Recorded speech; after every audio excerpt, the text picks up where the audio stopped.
চক্কর ৩০২ শারাফ আহমেদ জীবনের পরিচালনায় মোশাররফ করিম আবারও থ্রিলারে। কিন্তু প্রশ্ন হচ্ছে, এবার কি তিনি নিজেকে আরো ছাড়িয়ে গেছেন? প্রশ্নের উত্তর অনেক সহজ, যেহেতু মোশাররফ করিম এই সিনেমাটিতে অভিনয় করেছেন। তার মানে তার পারফরমেন্স দুর্দান্ত ছিল।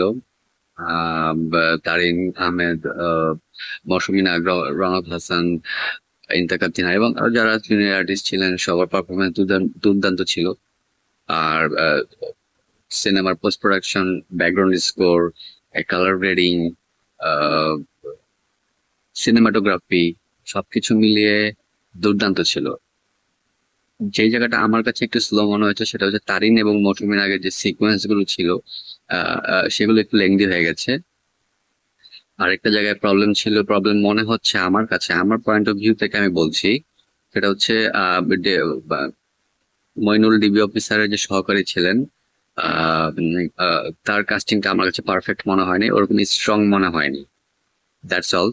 এছাড়া যারা হচ্ছে সিনেমা প্রেমী এবং থ্রিলার মুভি দেখতে পছন্দ করেন তারা চক্কর ৩০২ সিনেমাটি দেখবেন। দুর্দান্ত একটা সিনেমা, আমি সাজেস্ট করবো সবাইকে দেখার জন্য।